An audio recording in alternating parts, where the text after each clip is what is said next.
We are surrounded. The Führer says he will save us.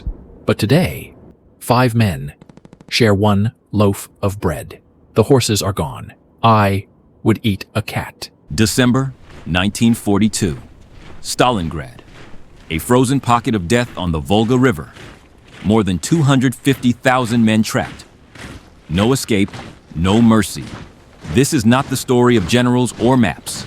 This is the voice of one soldier who believed in victory and wrote his way into hell. How did confidence turn into starvation? And why did this diary survive when its author did not? Summer 1942. The German army surges deep into the Soviet Union. Their target, Stalingrad, a city of factories, rail lines, and pride. Among them marched William Hoffman, an ordinary German infantryman.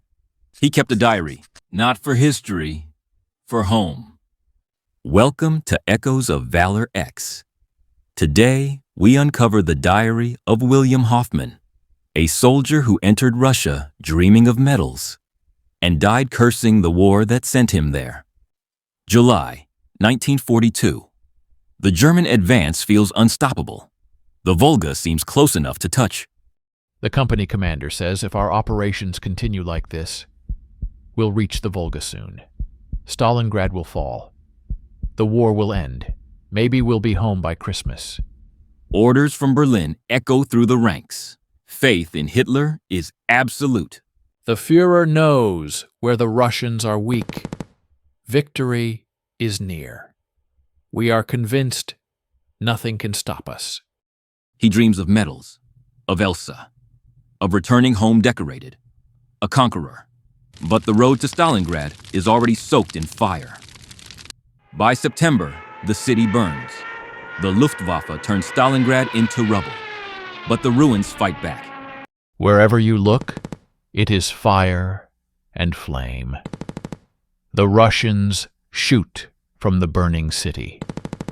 Fanatics. Street by street, basement by basement, a new kind of war. They do not surrender. They come close, too close, and throw grenades. Then the grain elevator, a concrete fortress, filled with smoke, and men who will not retreat. The elevator is not held by men, but by devils.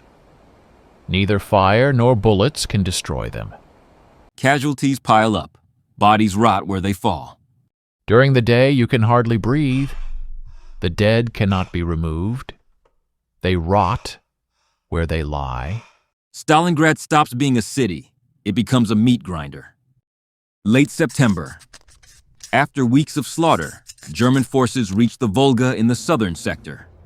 Officers call it victory.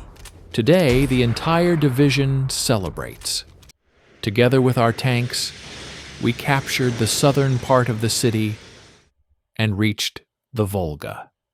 But the success is painfully small. 3 brutal weeks for only a few miles of ruined ground. We paid dearly for this success. The men cheer, but the city still burns, and the enemy still fights. October, the factories, Barricadi, Red October, each one a slaughterhouse. Every movement means stepping over corpses. Who could have imagined this 3 months ago? Hope drains away. Faith collapses. Soldiers call Stalingrad the mass grave of the Wehrmacht. Weeks pass. Exhaustion replaces fear. Every soldier now sees himself as a doomed man. The only hope is to be wounded and sent to the rear. Regiments shrink. No one talks about medals anymore. Only survival matters. Then, a letter arrives from home. Today, I received a letter from Elsa. Everyone believes we already hold Stalingrad. How wrong they are. If only they could see what Stalingrad has done to our army. Germany celebrates victories. Inside the ruins, men barely survive. November 21st. The Red Army strikes back. The Russians have gone on the offensive along the entire front. So this is the Volga.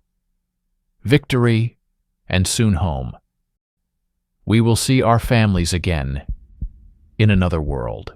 The ring closes. The trap is sealed. Encircled. Winter tightens its grip. Hitler promises salvation by air. It never comes. Then rumors spread through the pocket. Relief forces are approaching. Officers ordered us to prepare for action. General Manstein is advancing toward Stalingrad. This news filled the soldiers with hope. God, let it be true. For a moment, men believe rescue is possible, but hope in Stalingrad rarely survives long. Rations are cut. 5 men receive 1 loaf of bread. Frozen potatoes are the best food. If you can dig them out under fire, Christmas arrives with no relief. the horses are eaten. I would eat a cat. The men look like corpses or madmen. William Hoffman's diary ends here. Sometime after December 1942, he dies in the Stalingrad pocket from hunger, cold, or shell fire. The diary survives. He does not.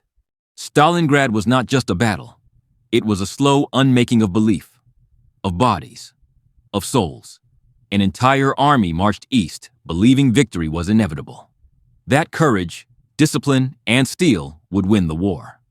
But in the ruins of Stalingrad, those beliefs froze and starved to death.